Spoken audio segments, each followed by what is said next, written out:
मैं सुनील कुमार मंडल, प्रवक्ता are inter college Hardoi.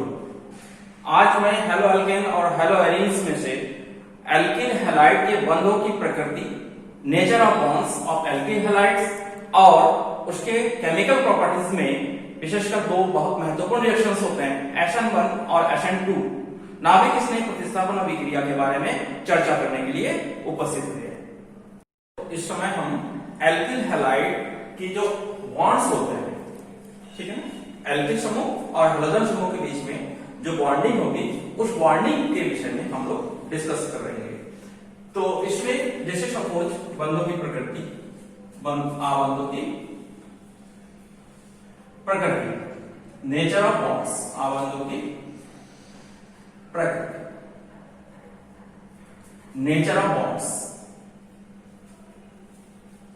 Nature of bonds, ठीक है। तो नेचर ऑफ बॉन्ड्स किस प्रकार के होंगे एल्किल हैलाइड में? RX, X means halogen, R means alkyl समूह। तो एल्किल समूह में जो भी एल्किल समूह होगा, चाहे CH3 हो या C2H5 हो या C3H7 हो, और जो हैलोजन परमाणु होंगे, हैलोजन परमाणु में फ्लोरीन होंगे, क्लोरीन होंगे, ब्रोमीन होंगे, आयोडीन होंगे, तो निश्चित रूप से वो विद्युत ऋणी परमाणु है।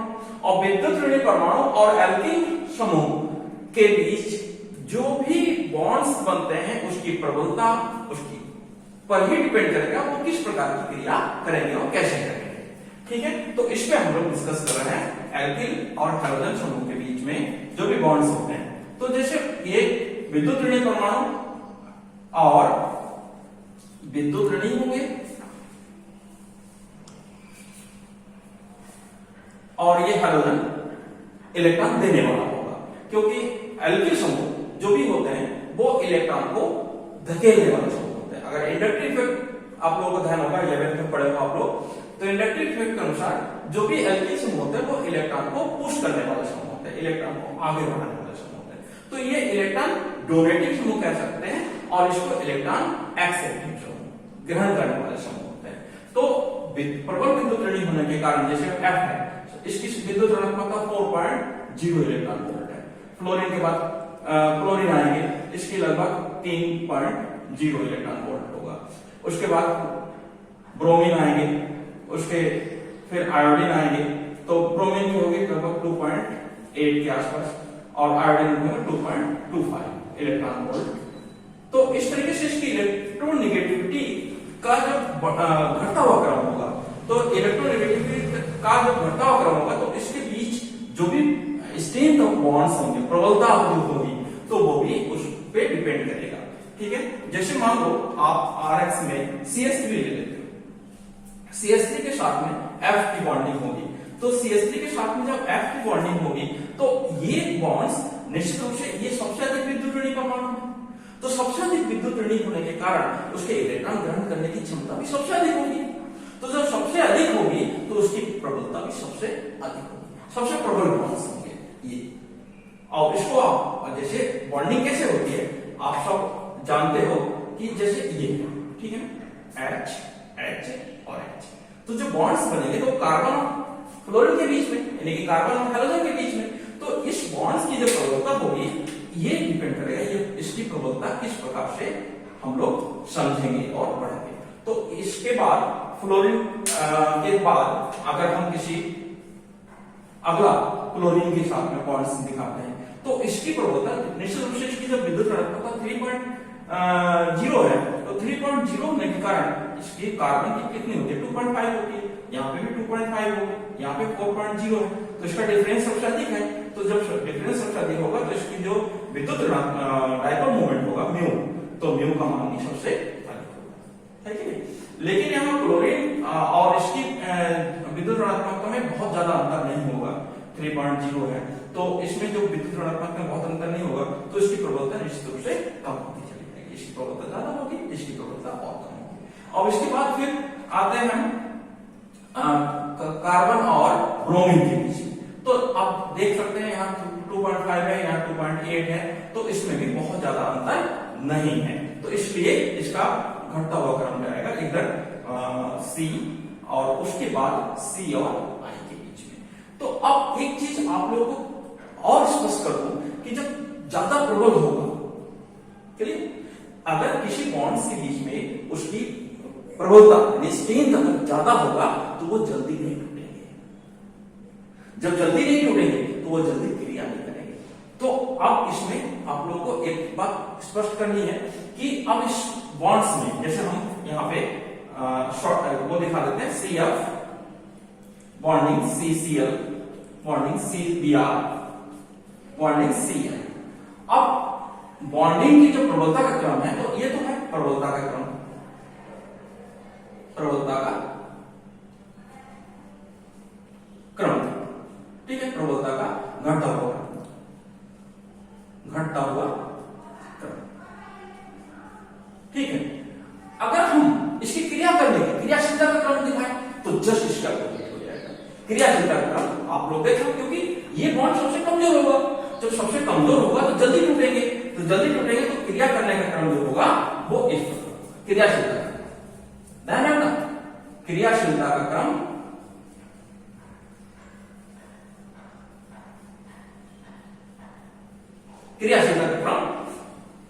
मतलब अगर सबसे अधिक क्रियाशील तो ये होंगे और सबसे कम क्रियाशील ये होंगे, तो क्रियाशीलता का क्रम इस तरीके से दिखा सकते हो, ठीक है। लेकिन लेंथ ऑफ बॉन्ड्स, इसके बीच में जो लंबाई होगी वो भी इसको प्रभावित करते हैं। तो लंबाई को आप इस तरीके से कैलकुलेट कर सकते हो। तो लंबाई देखिए, यहां पर कार्बन और फ्लोरीन, तो कार्बन के नाभिक के बाहर 2 कोष होते हैं और फ्लोरीन के भी नाभिक के बाहर 2 कोष होते हैं, तो नाभिक से बाहरी कोष की दूरी कम होगी। आयोडीन के नाभिक के बाहर 5 कोष होंगे, तो 5 जब कोष होंगे तो निश्चित रूप से बाहरी कोष की दूरी सबसे अधिक होगी। तो जब बाहरी कोष की दूरी अधिक होगी तो बाहरी कोष के इलेक्ट्रॉन कार्बन के बाहरी कोष के इलेक्ट्रॉन के साथ जब साझा करेंगे तभी जाकर के बॉन्ड्स बनेंगे, है कि नहीं। तो निश्चित रूप से इसकी बॉन्ड की लंबाई सबसे अधिक होगी और इसकी बॉन्ड की लंबाई सबसे कम होगी, ठीक है।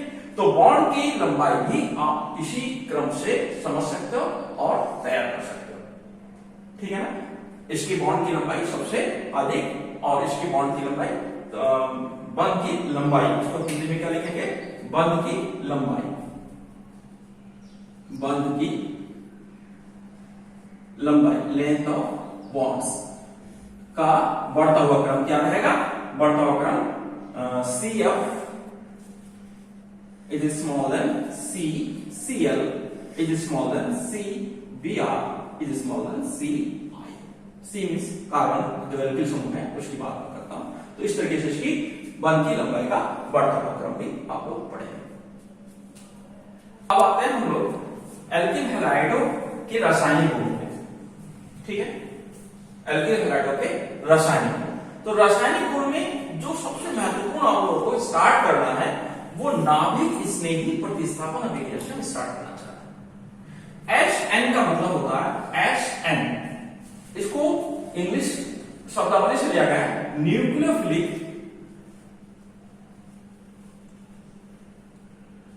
सब्स्टिट्यूशन,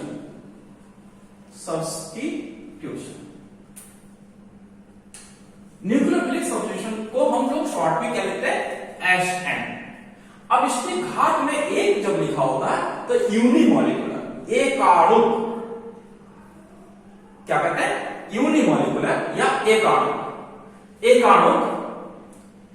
एकाणुक, नाभिक स्नेही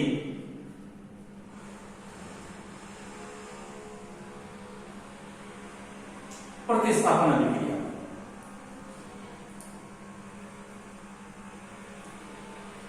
प्रतिस्थापन अभिक्रिया,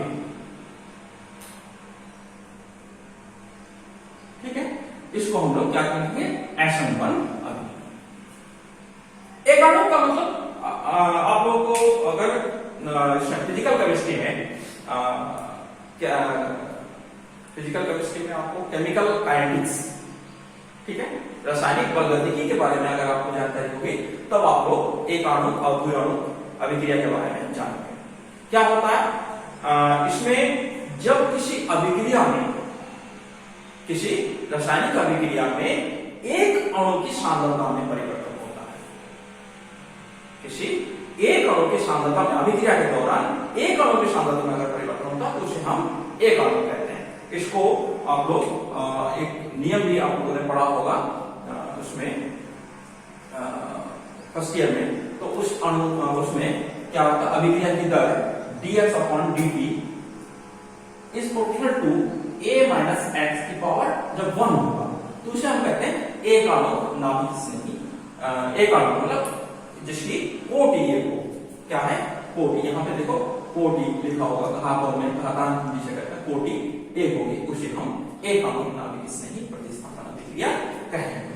ठीक है, तो केमिकल काइनेटिक्स से जुड़ा हुआ कुछ, क्योंकि ऑर्डर निकालेंगे तो ये एक प्रैक्टिकल पार्ट होता है कि प्रैक्टिकल ही हम इसको जान पाएंगे कि किस अभिक्रिया में कितने अणुओं की सांद्रता में परिवर्तन हो रहा है।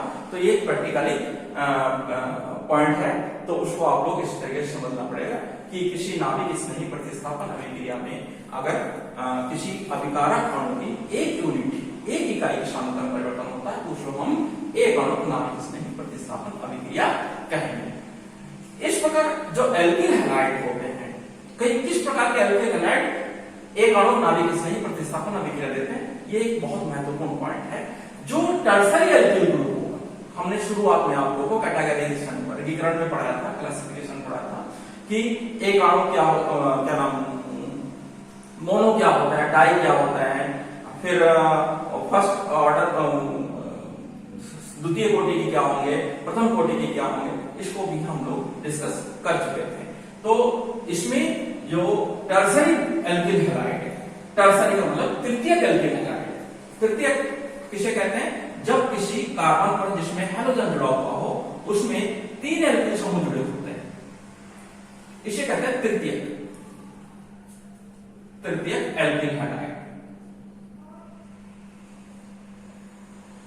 एल्किल हैलाइड तृतीयक एल्किल हैलाइड जब किसी न्यूक्लियोफाइल के बारे में मैं आप लोगों को बता दूं, जैसे KOH जलीय, कैसा होगा जलीय,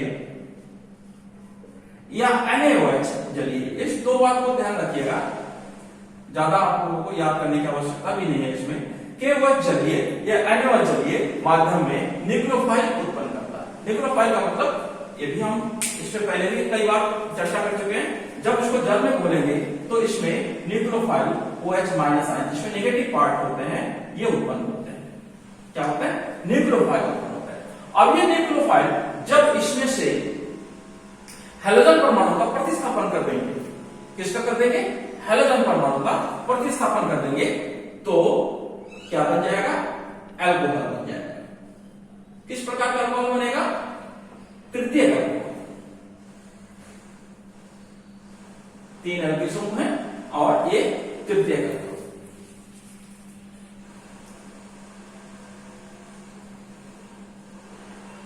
और साथ में अगर KOH लिया तो KX या NOH लिया तो NaS, इस प्रकार से बन जाएंगे। तो ये एक सामान्य वे में हमने क्या किया, SN1 अभिक्रिया का एक कॉमन एग्जाम्पल दिया है कि जब तृतीयक एल्किल हैलाइड ही इस प्रकार की अभिक्रिया को आसानी से देते हैं। और इसका ऑर्डर क्या रहता है कि तृतीयक, फिर द्वितीयक, फिर प्राथमिक और फिर मैत्रिक। इस तरीके से इसका ऑर्डर रहता है, क्रिया करने का क्रम रहता है कि तृतीयक एल्किल हैलाइड सबसे आसानी से SN1 अभिक्रिया देते हैं।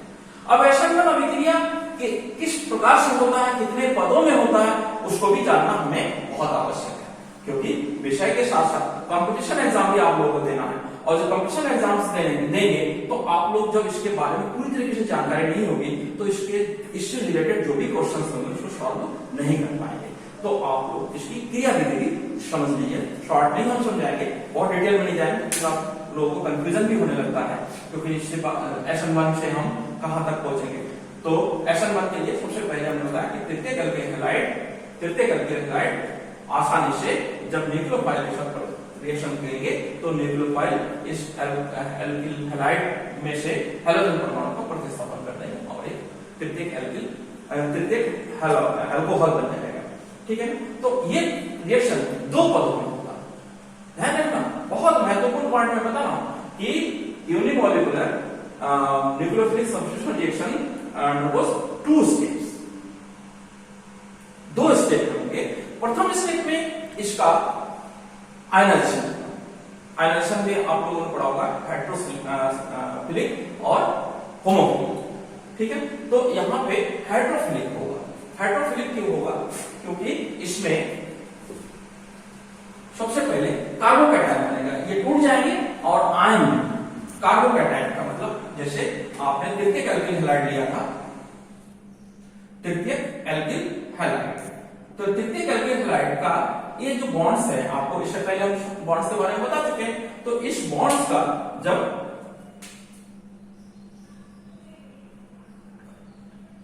टूटेंगे ये बॉन्ड्स, तो ये कार्बोकैटायन में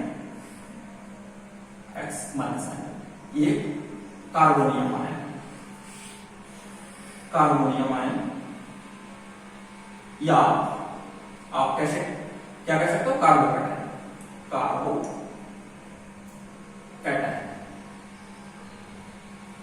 कार्बोकैटायन में टूट जाएंगे पहले स्टेप में। पहले स्टेप में क्या बनेगा? कार्बोकैटायन। सेकंड स्टेप में यही कार्बोकैटायन न्यूक्लियोफाइल जब इसके नजदीक आएंगे, ये क्या है? न्यूक्लियोफाइल, नाभिक स्नेही समूह, नाभिक स्नेही समूह। तो नाभिक स्नेही समूह हम लोग चर्चा तो कर ही चुके थे। नाभिक स्नेही समूह वो होते हैं जिस पर इलेक्ट्रॉन रिच होते हैं, इलेक्ट्रॉन की अधिकता होती है, अर्थात ऋणात्मक आवेश होता है। तो ऋणात्मक आवेश जब इसके पास आएंगे तब ये तृतीयक अल्कोहल का निर्माण करेंगे। तो कितने स्टेप में हुआ? 2 स्टेप में हुआ। तो एशन अभिक्रिया 2 स्टेप में होता है, और इसमें एक और घटना होती है, वो हम आपको बताएंगे, रेसिमाइजेशन। क्या होगा? रेसिमीकरण। रेसिमीकरण किसे कहते हैं? कि रेसिमिक मिक्सचर के बारे में आप लोग जानते हो, एक समावयवी मिक्सचर होता है, आइसोमेरिक स्ट्रक्चर्स होते हैं। तो रेसिमिक मिक्सचर किसे कहते हैं? जब किसी कंपाउंड्स में 2 प्रकार के पार्ट्स, यानी कि एक डेक्स्ट्रो रोटेटरी और एक लिबो रोटेटरी, एक दक्षिण ध्रुवण घूर्णक पदार्थ और एक वाम ध्रुवण घूर्णक पदार्थों का 50-50% का मिक्सचर एक में बना लिया जाता है, एक में प्राप्त होता है। किसका? डेक्स्ट्रो रोटेटरी दक्षिण ध्रुवण घूर्णक पदार्थ का 50% और लिबो रोटेटरी वाम ध्रुवण घूर्णक पदार्थ का 50%। जब एक में मिक्स होते हैं उसे हम क्या कहते हैं? Racemic mixture. और इस घटना को हम लोग रेसिमीकरण, ये रेसिमाइजेशन कहते हैं। तो इस SN1 अभिक्रिया में रेसिमाइजेशन की घटना होती है, अर्थात 50% उसमें डेक्स्ट्रो रोटेटरी प्राप्त होते हैं उत्पाद और 50% लिबो रोटेटरी प्राप्त होता है। उसको भी आप लोग समझ लीजिए कैसे। जैसे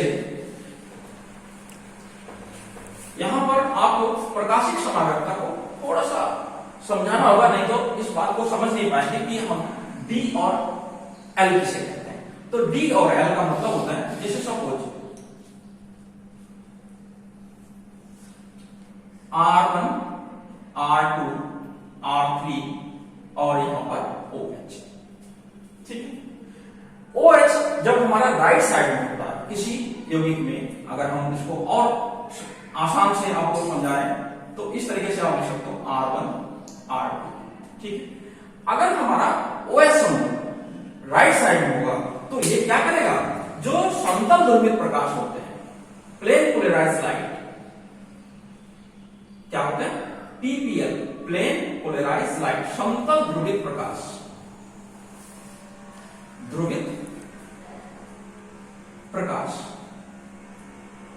तो समतल ध्रुवित प्रकाश के तल को, समतल ध्रुवित प्रकाश के तल के सामने अगर इस प्रकार के यौगिक रख दें और इस प्रकाश के तल को अगर राइट साइड के घड़े के अनुरूप, यानी क्लॉकवाइज अगर घुमा दें, जैसे ये ऊपर की ओर जा रही थी, अब ये राइट सामने की ओर जाने लगे, ये समतल ध्रुवित प्रकाश है, पीपीएल लाइट है। तो पीपीएल लाइट अगर सामने की ओर जाने लगे, इसको किस तरीके से रोटेट किया? क्लॉकवाइज। तो ऐसे यौगिक को हम डेक्स्ट्रो रोटेटरी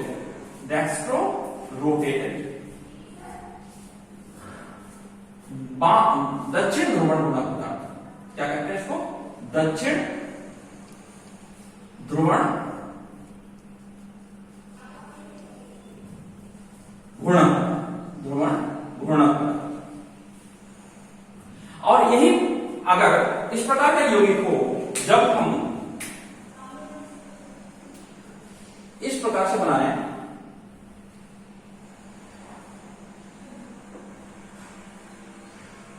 आठवीं, और जब इसके सामने हम किसी पीपीएल लाइट को रख दे, अगर फिर ये क्या करेगा, इस लाइट को इधर की ओर घुमा देगा, घड़ी की दिशा के विपरीत इस तरफ घुमा देगा, तो इसको हम क्या कहेंगे? एलोराइजेशन, एल लीवो, लीवो रोटेटेड, लीवो रोटेटेड, वाम ध्रुवण गुणक पदार्थ, वाम ध्रुवण गुणक पदार्थ। तो वाम ध्रुवण गुणक पदार्थ क्या करेगा? ये लाइट को बाईं तरफ घुमा देगा। तो इसके जब 50% डी और 50% एल, इसको शॉर्ट में क्या कहते हैं? डी, और इसको क्या कहते हैं? एल। तो 50% जब डी प्राप्त होते हैं और 50% एल प्राप्त होते हैं, तो ऐसे कंपाउंड्स को हम लोग रेसिमिक मिक्सचर कहते हैं। क्या कहते हैं? Racemic mixture. अब हम लोग SN1 के बाद SN2 पे जाएंगे, लेकिन फिर भी SN2 में जाने से पहले इसको एक बार और थोड़ा सा इस पॉइंट को जरूर उसको ध्यान रखें कि एक अणु का मतलब जिस अभिक्रिया की कोटि एक होगी, अर्थात अभिक्रिया के दौरान एक इकाई की सांद्रता में परिवर्तन होगा, तो उसको हम SN1 कहेंगे। और SN1 अभिक्रिया दो पदों में होंगे, एक में कार्बोकैटायन बनेगा और अगले में उत्पाद बनेगा। और एक चीज इसमें और भी घटना होगी जिसे हम क्या कहते हैं? रेसिमीकरण की घटनाएं प्राप्त होगी। ठीक है, क्या कौन सी घटना होगी? रेसिमीकरण, रेसिमाइजेशन होगा। अब आते हैं हम SN2 पे। SN2 का मतलब बाइमोलिकुलर। बाइमोलिकुलर आपको समझ में आ गया होगा, जब एक इकाई की सांद्रता में परिवर्तन होता है तो मोनो यानी कि एक आणुक या first order nucleophilic substitution reaction कहेंगे, और सेकंड ऑर्डर न्यूक्लियोफिलिक रिएक्शन का मतलब होता है सेकंड ऑर्डर SN2, बाइमोलिकुलर,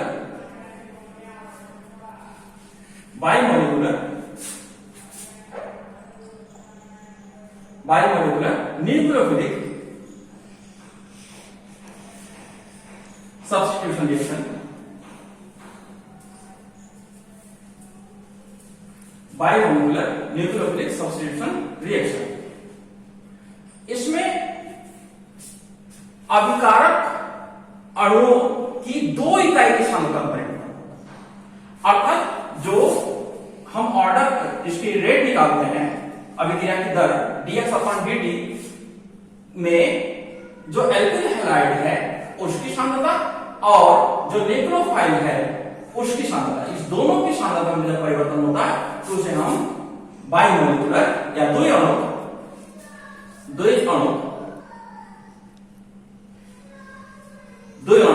नाभिक स्नेही प्रतिस्थापन अभिक्रिया कहेंगे। इसकी ऑर्डर जो होगा, कोटि जो होगा, वो कितनी होगी? 2। ठीक है ना, ध्यान रखना इसमें एल्किल हैलाइड और न्यूक्लियोफाइल दोनों की सांद्रता इस अभिक्रिया की दर को निर्धारित करने में भाग लेगी। ठीक है, तो इस प्रकार की अभिक्रिया ज्यादातर जो मोनो एल्किल हैलाइड होते हैं, जैसे RX यानी कि मोनो फर्स्ट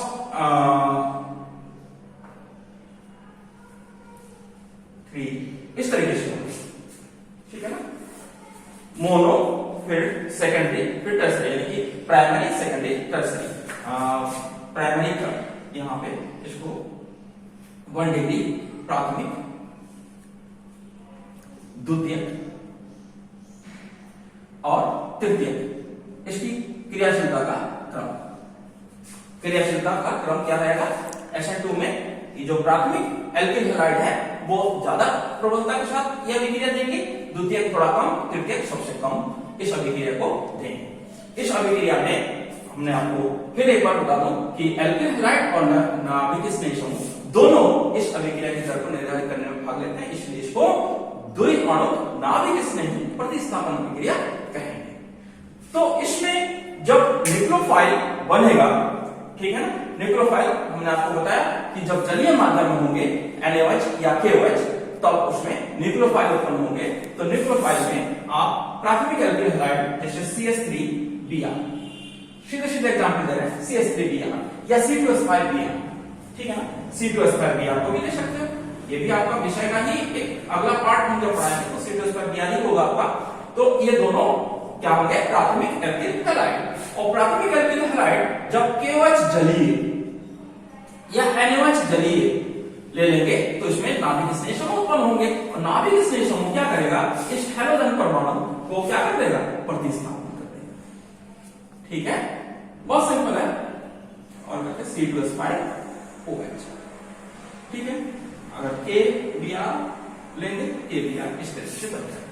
तो ये एक इस अभिक्रिया में ये भी और ये दोनों इस अभिक्रिया की दर को प्रभावित कर रहे हैं, इसलिए ये बाइमोलिकुलर या द्वि अणु नाभिक स्नेह प्रतिस्थापन अभिक्रिया कह रहे हैं। लेकिन इसमें जो उसमें भी आप कंपैरेटिवली भी पढ़ सकते हो, जैसे एक्शन 1 हमने बताया था कि वो 2 पदों में हो रहा, लेकिन ये अभिक्रिया 1 पदों में होगा। 1 पदों में कैसे होता है कि देखिए, जैसे सपोज हम कार्बन के साथ में ये आपका हाइड्रोजन परमाणु जुड़ा हुआ, ये आपका हैलोजन परमाणु जुड़ा हुआ, और जो नाभिक स्नेह समूह, इसमें एक महत्वपूर्ण पॉइंट आपको ध्यान रखना पड़ेगा कि जो नाभिक स्नेह समूह होगा, ये जो एल्किल समूह होगा उसके जस्ट पीछे की ओर आक्रमण करेगा, पीछे की ओर से इसमें आक्रमण करेगा। ये नाभिक स्नेह समूह है, जो एल्किल समूह है उसके ठीक पीछे की ओर से आक्रमण करेगा। और यहां पर एक स्थिति ऐसी आएगी जिसको हम ट्रांजिशन स्टेट कहते हैं, संक्रमण अवस्था कहते हैं। तो संक्रमण अवस्था में कार्बन के साथ में जो हैलोजन परमाणु जुड़ा रहेगा, वो इसके जस्ट पीछे से जो न्यूक्लियोफाइल आ रहा है, उस न्यूक्लियोफाइल के आने की गति और इसके लीविंग, इनके छोड़ने की गति दोनों की बराबर होती है। और यहां पर आपको ऐसा लग रहा है इस कार्बन की वैलेंसी कितनी दिखाई दे रही है, 5। ये संभव नहीं है, सब लोग जानते हो कार्बन की वैलेंसी 4 से अधिक हो नहीं सकता, लेकिन यहां पे ऐसा लग रहा है कि 5 वैलेंसी है। पेंटावैलेंट कंडीशन इसको दिखाई पड़ता है। इस अवस्था को संक्रमण अवस्था या ट्रांजिशन पीरियड कहते हैं, संक्रमण अवस्था। और महत्वपूर्ण पॉइंट है संक्रमण अवस्था। लेकिन यहां पे जो आपको ध्यान रखना है कि ये जो जुड़ने की गति और इसके निकलने की गति दोनों बराबर होगी। जिस गति से न्यूक्लियोफाइल यहां पे जुड़ रहा है, उसी गति से यहां से हैलोजन परमाणु लीव कर रहा है, छोड़ रहा है इसको, ठीक है। और लीविंग गति यहां पर, अब यहां पर OH समूह पे जुड़ गया है और हैलोजन समूह से निकल गया है, हैलोजन समूह से निकल गया, ये आपका बन गया उत्पाद, ठीक है ना। तो ये स्टेप जो है स्लो होता है और ये स्टेप शीघ्र तेज शीघ्र से होता है, शीघ्रता से होता है, ठीक है ना। तो आप लोग इसको, इस अवस्था को जरूर ध्यान रखिएगा। यहां पर एक और घटना होगी जिसका हम इसके जस्ट आगे हम डिस्कस करना चाहेंगे, और बहुत इंपॉर्टेंट घटना, उस घटना को कहते हैं वाल्डन इन्वर्जन।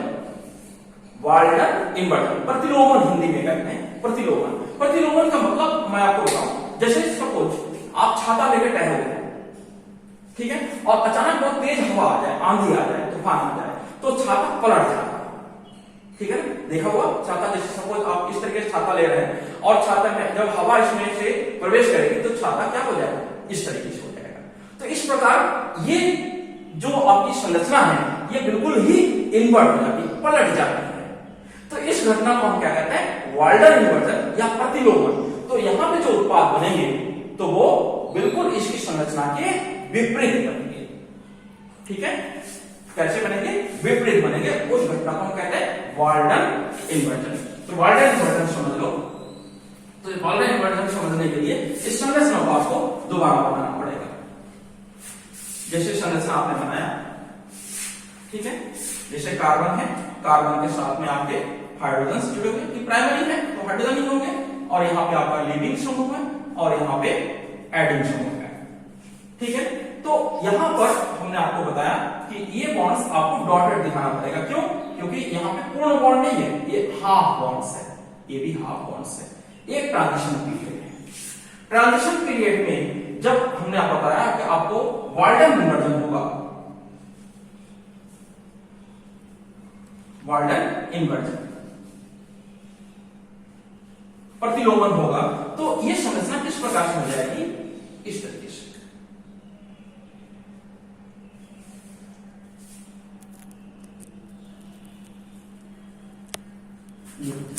तो ये घटना क्या कहते हैं हम? Walton inversion, प्रतिलोमन।